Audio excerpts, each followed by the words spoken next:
आता जो पॅटर्न विचारण्यात आलेला आहे तर तो त्यामध्ये आपल्याला सोपे असेल किंवा वन लाइनर प्रश्न जे आहेत तर हे वन लाइनर प्रश्न अशा पद्धतीचे प्रश्न हे विचारताना आपल्याला दिसून आले. म्हणजे काही प्रश्न असे होते की ते वन लाइनर विचारलेले आहेत, परंतु काही प्रश्न असे होते की त्या प्रश्नावर आपल्याला विचार करावा लागत होता.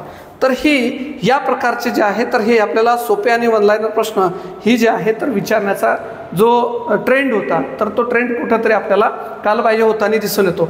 मग त्यामध्ये पहा, आधी जे सोपे आणि वन लाइनर प्रश्न विचारले जात होते तर साधारणतः आपल्याला इतिहास असेल, भूगोल असेल, समाज सुधारक असेल किंवा पोलीस प्रशासन असेल तर यावर ही प्रश्न जे आहेत तर ती वन लाइनर स्वरूपाची जे आहेत तर वन लाइनर स्वरूपाचे प्रश्न त्यामध्ये विचारले जात होते. मग आता आपण पुढच्या याच्यामध्ये की आणखी ॲनालिसिसमध्ये आपण पाहत असताना की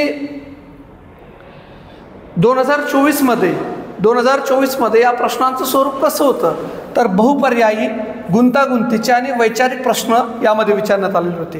म्हणजे बहुपर्यायी प्रश्नांमध्ये तुम्हाला मल्टिपल चॉईसमध्ये हे प्रश्न जे आहेत तर या प्रश्नांचा समावेश आपल्याला 2024 मध्ये पाहायला मिळतो. म्हणजे या 2024च्या भरतीमध्ये आपल्याला विषयांची व्याप्ती जी आहे तर ह्या विषयांच्या व्याप्तीमध्ये काय करण्यात आले होते, वाढ जी आहे तर ते करण्यात आलेली होती. मग आता पहा, यावर्षी म्हणजे 2024 या वर्षामध्ये कोणकोणत्या भागांवर प्रश्न जे आहेत तर ते विचारण्यात आलेले आहेत तर यावर थोडी आपण नजर टाकूया. पहा, या 2024च्या परीक्षेमध्ये साधारणतः प्राचीन भारताचा इतिहास, मध्ययुगीन भारताचा इतिहास, त्यानंतर मराठा साम्राज्याच्या संदर्भामध्ये, त्यानंतर यात आपल्याला आधुनिक भारत, जगाचा भारत, पहा जगाचा भारतसुद्धा या काही प्रश्नपत्रिका अशा आहेत काही जिल्ह्यांच्या की त्यामध्ये हा जगाचा इतिहासाच्या संदर्भात सुद्धा काय केलेले आहेत, प्रश्न विचारलेले आहेत.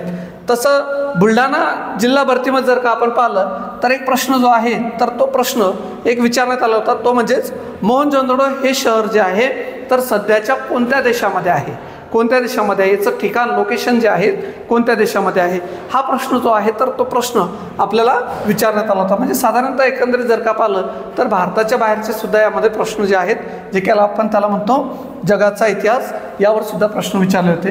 त्यानंतर भूगोल या विषयाच्या संदर्भामध्ये जग असेल, भारत असेल, महाराष्ट्र असेल, त्यानंतर म्हणजे भूगोल जो आहे तर जग, भारत, महाराष्ट्र या तिन्ही पातळ्यांवर प्रश्न जे आहेत तर ते प्रश्न या परीक्षांमध्ये विचारण्यात आले होते, म्हणजे जिल्ह्यानुसार विचारण्यात आले होते. त्यानंतर आपल्याला विज्ञान तंत्रज्ञान यावर सुद्धा प्रश्न होते. त्यानंतर खगोलशास्त्र असेल तर त्यावर सुद्धा प्रश्न विचारलेले होते. कृषी असेल, आरोग्य असेल, जीवशास्त्र आहे, भौतिक आहे, रसायन आहे, यावर सुद्धा प्रश्न जे आहेत तर ते विचारण्यात आले होते. संगणक, त्यानंतर राज्यव्यवस्था, प्रशासन, राज्यघटना, पंचायत राज, शहरी स्थानिक स्वराज्य संस्था, त्यानंतर महसूल प्रशासन, संरक्षण, परराष्ट्र संबंध, तर ह्यासारख्या घटकांवर म्हणजे पहा हे जर का आपण घटक पाहिले तर या घटकावरून आपल्याला असं दिसून येते की यामध्ये जे प्रश्न विचारण्यात आलेले आहेत तर हे प्रश्न निश्चितच कसे आहेत तर निश्चितच आपल्याला काठिण्य दर्शवणारे प्रश्न यामध्ये दिसून येतात. आधी जे वन लाईन स्वरूपाची म्हणजे वन लाइनर स्वरूपाची जे प्रश्न विचारले जात होते तर त्या वन लाइनर स्वरूपाच्या प्रश्न विचारण्याचं कुठंतरी मागच्या वर्षीच्या परीक्षा पॅटर्नमध्ये आपल्याला टाळल्याचं दिसून येते. तर त्यामध्ये ह्या पद्धतीनं डेप्थ जी आहे म्हणजे खोली जी आहे प्रश्नांची तर हे या पद्धतीने विचारले होते. म्हणजे इतिहास हा एक विषय, भूगोल असेल तर या विषयाची, त्यानंतर विज्ञान तंत्रज्ञान या विषयावर सुद्धा, त्यानंतर कृषी आहे, त्यानंतर विज्ञानमध्ये आपल्याला जीवशास्त्र आहे, भौतिक रसायनशास्त्र आहे, कम्प्युटर म्हणजे संगणकाच्या बाबतीत सुद्धा प्रश्न विचारलेले आहेत. त्यानंतर राज्यव्यवस्था आणि प्रशासन यावर सुद्धा प्रश्न विचारलेले आहेत. त्यानंतर राज्यघटना असेल, पंचायती राज असेल तर यावर सुद्धा प्रश्न जे आहेत तर ते विचारण्यात आलेले आहेत. शहरी स्थानिक स्वराज्य संस्था, महसूल प्रशासन, संरक्षण, परराष्ट्र संबंध, तर आणि यासोबतच इतर घटक जे आहेत जसं की क्रीडा असेल, क्रीडा आहे, त्यानंतर दिनविशेष आहे, क्रीडा दिनविशेष, त्यानंतर पुस्तके, पुरस्कार, त्यानंतर इतर चालू घडामोडींवर सुद्धा प्रश्न जे आहेत तर ते मागच्या प्रश्नपत्रिकांमध्ये विचारलेले आहेत. तर हा पॅटर्न आपण लक्षात घेता निश्चितच मागच्या वर्षी जे गृह विभागाने म्हणजे पोलीस डिपार्टमेंटने ज्या परीक्षा घेतल्या तर त्या परीक्षांची पातळी जी आहे तर निश्चितच या स्वरूपाची आपल्याला दिसून येते की त्यामध्ये वन लाईनर प्रश्न जे आहेत तर ते नव्हते. मग आपण यावरून असं सांगू शकतो की सामान्य अध्ययन हा जो विषय आहे तर सामान्य अध्ययन हा विषय आपण केवळ आपण सामान्य न म्हणता त्याला तो एक प्रकारे आता सध्या काय झालेला आहे, असामान्य झालेला आहे अशा प्रकारचे यामध्ये सांगू शकतो. कारण काय, कारण की यांची विचारण्याची म्हणजे प्रश्न विचारण्याची जी डेप्थ आहे तर ती डेप्थ आपल्याला यावरून दिसून येते. म्हणून आपण साधारणतः मी आधीच सुरुवातीलाच तुम्हाला सांगितलं आहे की ह्या ज्या परीक्षा आहेत तर ह्या परीक्षांमध्ये जी प्रश्न विचारण्यात आलेले होते असे जिल्हे आहेत की नियर अबाउट 70% असे जिल्हे आहेत की त्या जिल्ह्यांमध्ये सामान्य अध्ययन जे आहे तर सामान्य ज्ञान जे आहे तर हे सामान्य ज्ञान हे आपल्याला नियर अबाउट 70 ते 75 प्रश्नांपर्यंत यामध्ये विचारण्यात आलेले आहेत. किती? 70 ते 75 प्रश्न ही आपल्याला सामान्य अध्ययन या विषयावर विचारण्यात आलेली आहेत, सामान्य ज्ञानावर विचारण्यात आलेली आहेत. त्यानंतर काही म्हणजे 30% असे जिल्हे आहेत की त्या जिल्ह्यांमध्ये याची म्हणजे प्रश्नांची हे जी आहे संख्या तर ती कमी होती. परंतु आपण साधारणतः जर का आपण पाहिलं तर सरासरी जर का आपण पाहिलं तर म्हणजे 40 ॲव्हरेज जर आपण पकडलं 35 ते 40 तर 35 ते 40 प्रश्न जे आहेत तर ती आपल्याला सामान्य ज्ञानवर विचारलेली होती. मग आता यामध्ये आपण जर का विचार केला सामान्य ज्ञानचे किती आहेत 40 प्रश्न पकडूया आपण, सरासरी 40 प्रश्न पकडूया तर 40 प्रश्न उरलेले किती आहेत तर 60 प्रश्न ही इतर घटकांवर. मग इतर घटक कोणकोणते आहेत? मराठी आहे, गणित बुद्धिमत्ता आहे यावर हे प्रश्न जे आहेत तर ते प्रश्न विचारण्यात आलेले होते. परंतु या भरतीमध्ये जर का आपण पाहिलं तर नियर अबाउट प्रश्न जे आहेत तर ही प्रश्नांची संख्या आपल्याला 40पर्यंत जी आहे तर त्यात दिसून येते. तसं जर यामध्ये आपण परीक्षेमध्ये जर का पाहिलं तर काही विद्यार्थ्यांना असं वाटतं की आपण सामान्य ज्ञान हा विषय आहे वाचून करून घेऊ किंवा वेळेपर्यंत आपल्याला करता येईल. तर मला तरी असं वाटतं की ह्या पद्धतीनं आपण त्या गोष्टीकडे दुर्लक्ष न करता जर प्रश्नांची संख्या जर का आपल्याला ह्या पद्धतीनं दिसून येत असेल आणि कदाचित यावर्षी जर अशा पद्धतीचा जर पॅटर्न आला तर निश्चितच आपला जो निवड म्हणजे आपण जी निवड व्हायची आहे तर ती निवड आपली कुठंतरी काय होणार आहे यामुळे कुठंतरी थांबणार किंवा आपली निवड होणार नाही. म्हणजे तुम्ही पोलीस भरतीमध्ये जर का पाहिलं तर पोलीस भरतीमध्ये किंवा पोलीस विभागामध्ये आपल्याला मागील ह्या गोष्टींचा आढावा घेतला तर आपल्याला हे दिसून येते की हे आपल्याला करणे फार गरजेचं आहे. म्हणजेच कट ऑफ जर का आपण पाहिलं तर बरेच असे विद्यार्थी आहेत की मागच्या वर्षीसुद्धा माझ्या कॉन्टॅक्टमधले जे विद्यार्थी आहेत तर ते विद्यार्थी काही विद्यार्थी असे आहेत की ते 1 ते 2 मार्क्सनी काय राहिले त्यांचं निवड होण्यापासून ते राहिलेले आहेत. तर यावर्षी नक्कीच त्या विद्यार्थ्यांनासुद्धा यश मिळो अशा प्रकारची आपली अपेक्षा आहे.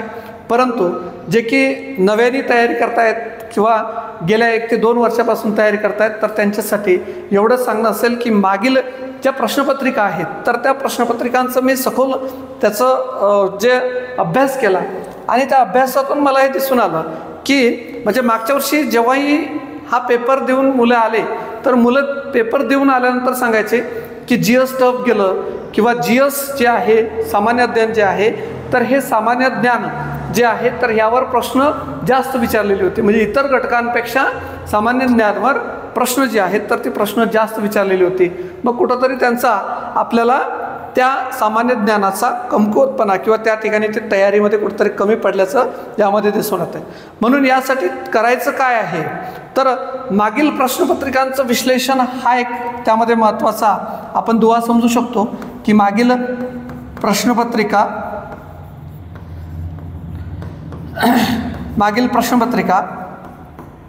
त्याचबरोबर मागील प्रश्नपत्रिकेच्या सोबतच आपल्याला हे सुद्धा करावं लागेल की चालू घडामोडीमध्ये सध्या कोणत्या इव्हेंट आहेत चालू घडामोडीमध्ये तर ह्या इव्हेंटसुद्धा आपल्याला करणे आहे. मग त्या राष्ट्रीय लेवलच्या घटना असो किंवा आंतरराष्ट्रीय लेवलच्या असो किंवा राज्य लेवलच्या असो तर ह्या तिन्ही स्तरावरच्या घटना आपल्याला त्या घटनांचा बारकाईने अभ्यास करणे आहे. म्हणजे साधारणतः आपल्याला जाहिरात आल्याच्या नंतर साधारणतः आपल्याला जो काळ मिळतो म्हणजे साधारणतः 2 ते 3 महिन्याचा जो कालावधी मिळतो अभ्यासासाठी तर त्या कालावधीमध्ये नक्कीच तुम्ही ह्या घटना ज्या आहेत तर ह्या घटनांवर लक्ष द्यायला पाहिजे किंवा त्या घटनांचा अभ्यास करायला पाहिजे आणि तो पण त्या दृष्टिकोनातून सर्वांगीण दृष्टिकोनातून त्याचा अभ्यास करणे गरजेचं आहे.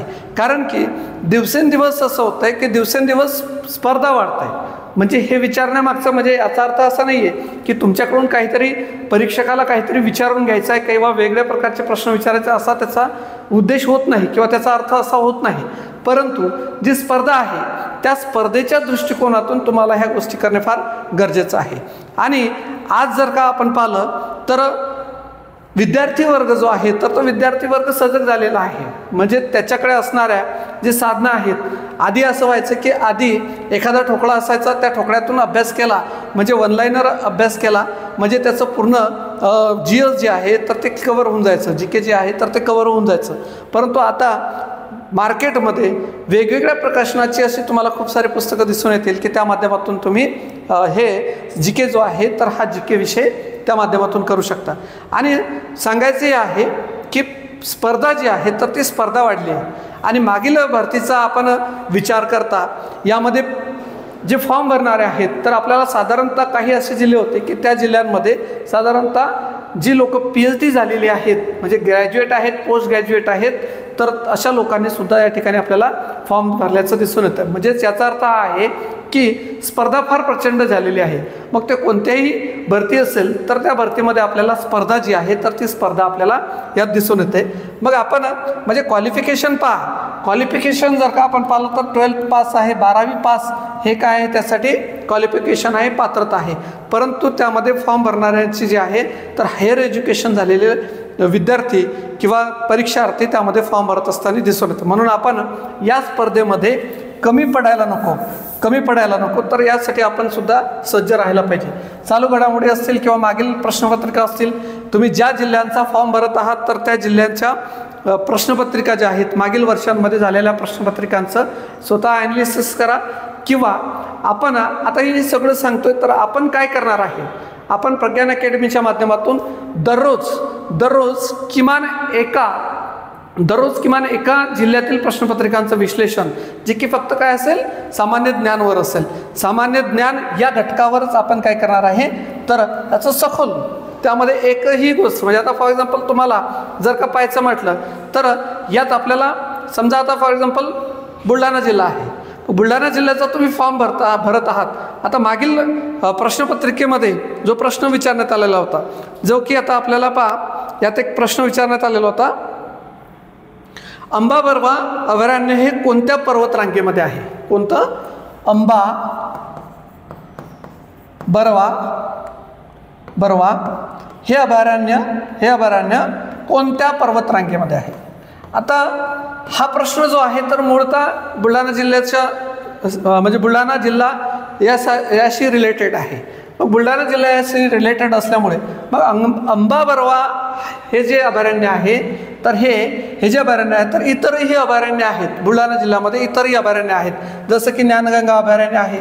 मग ज्ञानगंगा अभयारण्य जे आहे तर हे कोणकोणत्या तालुक्यांमध्ये आहे? कदाचित यामध्ये प्रश्न विचारला जाऊ शकतो की कोणकोणते तालुके त्यामध्ये येतात. तर अशा प्रकारचे प्रश्न म्हणजे हे तुम्हाला हे एक म्हणजे निसर्गाच्या बाबतीमध्ये म्हणा किंवा जंगलांच्या संदर्भामध्ये म्हणा किंवा एक पर्यटन स्थळ म्हणून हे जे आहे तर हे प्रश्न जे आहेत तर तुम्हाला विचारण्याचे चान्सेस किंवा शक्यता जी आहे तर ते राहते.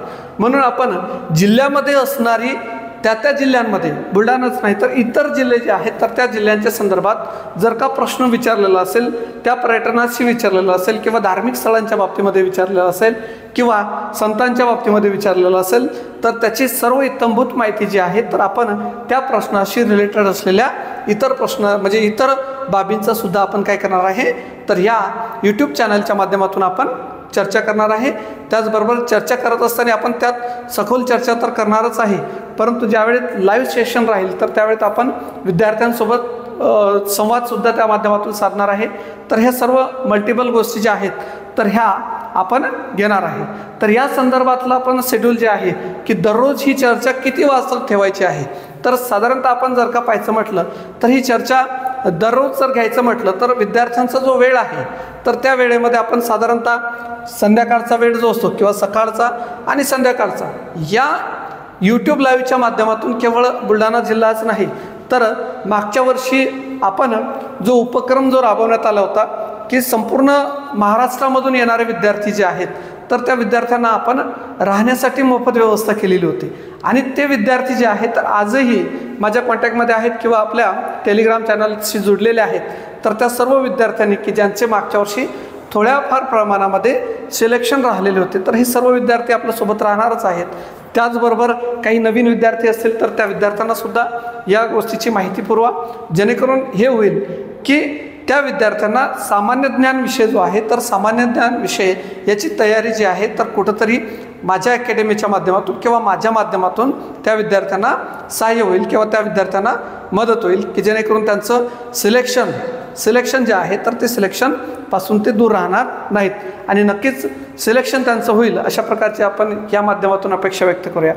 म्हणजे हे यूट्यूब लाईव्ह घेण्याचं किंवा उद्देश हा आहे की माझ्यामुळे एखाद्याचं एखादा जरी माझ्या यूट्यूब लाईव्हच्या माध्यमातून एखादा विद्यार्थी जरी यातून सिलेक्ट होऊ शकला किंवा तो यशापर्यंत गेला तरी मी माझं त्या माध्यमातून काय समजेल तर एक भाग्य समजेल की मी कुठंतरी त्या विद्यार्थ्याच्या कामात पडलो आहे किंवा त्या विद्यार्थ्याचं सिलेक्शन माझ्यामुळे झालेलं आहे.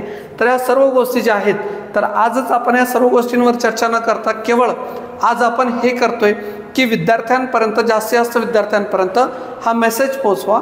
आणि राहिला वेळ जो आहे तर साधारणतः सकाळचा वेळ जो आहे बरेच विद्यार्थी असे असतात की सकाळच्या वेळेमध्ये ग्राउंडची तयारी करतात, नंतर त्यांनी कुठेतरी क्लास लावलेला असतो तो एक भाग आहे. त्यानंतर संध्याकाळचा वेळ काही विद्यार्थ्यांचा वेळ असा असतो की संध्याकाळच्या वेळेत ते ग्राउंडची प्रॅक्टिस करतात. तर ह्या दोन्ही वेळा ज्या आहेत तर या दोन्ही वेळामध्ये किंवा दिवसभरामध्ये आपण लाईव्ह न जाता आपण संध्याकाळचा वेळ जो आहे तर साधारणतः 8:30च्या नंतरचा वेळ जो आहे तर तो आपण काय करणार आहे तर या यूट्यूब लाईव्हच्या माध्यमातून आपण विद्यार्थ्यांपर्यंत पोहोचणार आहे. तर या ठिकाणी सर्वांनी समजून घ्यायचं आहे की उद्देश एवढाच आहे की जास्तीत जास्त विद्यार्थ्यांना या सामान्य ज्ञानच्या बाबतीमध्ये काय करणे अलर्ट करणे आणि त्यांना अलर्ट करून की त्यांना या दृष्टीने म्हणजे विचार जो आहे तर तो विचार त्या अँगलनी करता यायला पाहिजे. म्हणजे या म्हणतो आपण की विश्लेषणात्मक इथं जे आपण याच्यामध्ये जे सांगितलं आहे की हे जे आहे तयारी जे आहे विद्यार्थ्यांचं तर यात प्रश्नांचे विश्लेषण रिव्हिजन आणि चिंतन मनन काय असेल प्रश्नांचे विश्लेषण त्यानंतर त्या प्रश्नांचे विश्लेषण त्यानंतर रिव्हिजन आणि चिंतन मनन हा जो आहे तर हा दृष्टिकोन